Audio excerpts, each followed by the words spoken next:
বিসমিল্লাহির রহমানির রহিম। আসসালামু আলাইকুম। সবার উপর শান্তি ও রহমত বর্ষিত হোক।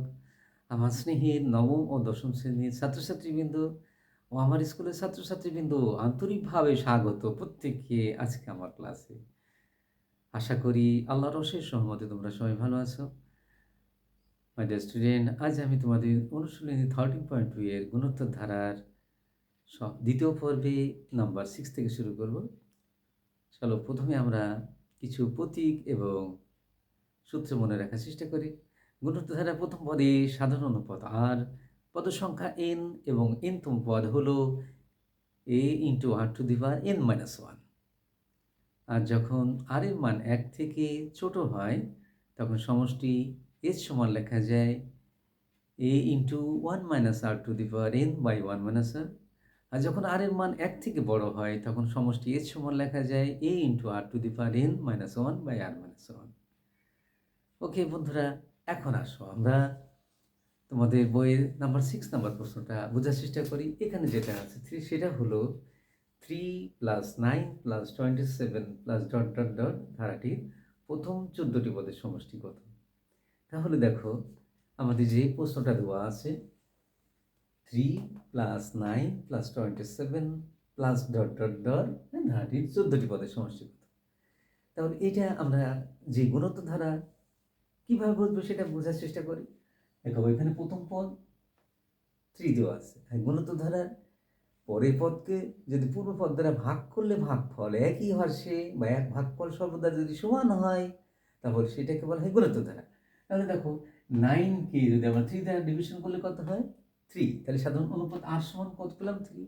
আবার দেখো 27কে যদি আমরা 9 দ্বারা ডিভিশন করি তাও 3 হবে। তাহলে এটা গুণোত্তর ধারা।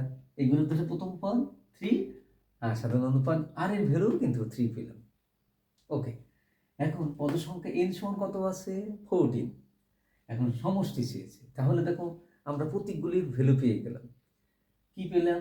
a এর ভ্যালু, r এর ভ্যালু, পদ সংখ্যা n এর ভ্যালু পেয়ে গেলাম। এখন যখন r এর মান দেখুন 1 থেকে বড় হয় তখন সমষ্টি দেখো সূত্র হলো a into r to the power n-1 by r-1। তাহলে rটা আগে আসবে। তখন 14টি পদের সমষ্টি হবে কি s14 সমান a into r to the power n-1 by r-1। কি বলো, তাই না? ওকে, এর ভ্যালু কত 3 বসালাম, আর এর ভ্যালু কত 3 আর n এর ভ্যালু হলো 14 মাইনাস 1। ওকে, এখানে আর এর ভ্যালু কত 3 আর -1 লিখলাম, 3 থেকে 1 বাদ দিলে কত হয় 2, লব হলো 3 আর নিচে 2, হ্যাঁ 3/2। আর এটা এই পদ দুটো গুণ আকারে থাকবে। এখানে আর ভাঙবো না, কারণ হলো যে এখানে পাওয়ারটা অনেক বড়, এই জন্য পাওয়ারটা এইভাবে রেখে দিলে বেশি সুন্দর হবে। তাহলে আমরা এখন 6 নাম্বারটা কমপ্লিট করলাম। এখন যাব আমরা 7 নাম্বার অঙ্কটা। হ্যাঁ, এখানে আমরা 7 নাম্বার অঙ্কটা করব। 7 নাম্বার অঙ্কটাও ভালো। এটা হলো তোমার সাধারণত 2 মার্কের জন্য অথবা এমসিকিউতে আসে। এমসিকিউ প্রশ্নগুলোর ভিতরে এই 7 নাম্বার অঙ্কটা আসে। যেমন মনে করো যে 128 + 64 + 32 + ডট ডট ডট ধারাটির কোন পদ হাফ? হ্যাঁ, এটা আমরা এখন করব। হ্যাঁ, তাহলে এখন দেখো 128 এ হলো প্রথম পদ, হ্যাঁ, আর দ্বিতীয় পদ কত 64। দেখো এইটাও একটি গুণোত্তর ধারা। হ্যাঁ, কারণ কি দেখো 64কে আমরা 128 দ্বারা ভাগ করলেই হাফ পাবো। হ্যাঁ, ওকে, এখন আমরা সমাধান করে শুরু করি। সমাধান বন্ধুরা দেখো এখানে প্রদত্ত গুণোত্তর ধারার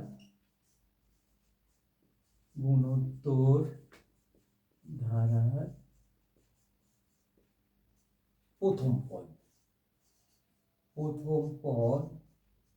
a সমান হলো 1 to 8।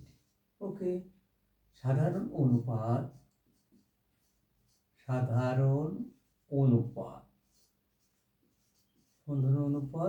r ইকুয়াল টু, দেখো আমি এই 64কে ভাগ করব হলো কত দ্বারা 1 to 8 দ্বারা ভাগ করব, এখানে হাফ পেলাম। আর কোন পদ এটা, মানে এটা হলো কততম পদ চেয়েছে। হ্যাঁ, তাহলে এখানে n-তম পদের ভ্যালু দেওয়া আছে। n-তম পদ মানে সাধারণ পদ, তার ভ্যালু দেওয়া আছে কত হ্যাঁ, হাফ দেওয়া আছে, তাহলে কিন্তু আমাদের সূত্র হচ্ছে a into r to the power n minus one. Okay বন্ধুরা, তাহলে এটা সমান কত দেওয়া আছে দেখো, এই হাফ, তাহলে এটা সমান হাফ লিখতে পারি। ওকে, বা আমরা লিখতে পারি এর ভ্যালুটা আমরা এখন বসাবো, এর ভ্যালু কত দেখো 128 লিখলাম, আর এর ভ্যালু কত হাফ, হাফ বসালাম, আর এই পাওয়ারটা লিখলাম n minus one equal to দেখো হাফ। ওকে, দেখো এখানে 128 গুণ আকার আছে, তাহলে এই 128 সমান চিহ্নের বামে সমান চিহ্নের ডানে কি হবে, ভাগ হয়ে যাবে। তাহলে এই 2 লিখলাম আর 128 গুণ হয়ে গেল, তাহলে এইটার সমান লেখা যায় 1/256। এখন লক্ষ্য করো 12 হোল টু দি পাওয়ার হ্যাঁ n মাইনাস ওয়ান সমান 12 হোল টু দি পাওয়ার 8, মানে 256 মানে হ্যাঁ এত হয়। ওকে, দেখো এখানে তাহলে n মাইনাস ওয়ান দেখো সমান লেখা যায় কি 8, বা আমরা লিখতে পারি দেখো, বা n সমান লিখতে পারি 8 প্লাস 1 ইকুয়াল টু 9, তাহলে আমার অ্যান্সার কি হবে, হ্যাঁ নবম পদ, নবম পদ। ওকে, এখন দেখো বন্ধুরা এটা কি হলো, কিভাবে হলো আমি আবার একটু বিস্তারিত আলোচনা করি। এই গুণোত্তর ধারার প্রথম পদ হলো 128, সাধারণ অনুপাত আর সমান দেখো আমরা এই পরের পদ 64 তাকে পূর্বপদ দ্বারা ভাগ করলে হাফ আসলো। আর ধারাটি কোন পদ এত, মানে এইভাবে যদি 128 64 32 প্লাস ডট ডট ধারাটি কোন পদ এত, মানে এইভাবে যদি পদগুলি যায় তাহলে এই 1/2 এটা কততম পদ হবে, হ্যাঁ মানে এই পদ সংখ্যাটা কত সেটা চেয়েছি। হ্যাঁ, ওকে, দেখো তাহলে সাধারণ অনুপাত আর এর মান পেয়ে গেলাম। এইটা যেটা কোন পদ এত, এটা হলো এনতম পদ, সাধারণ পদ।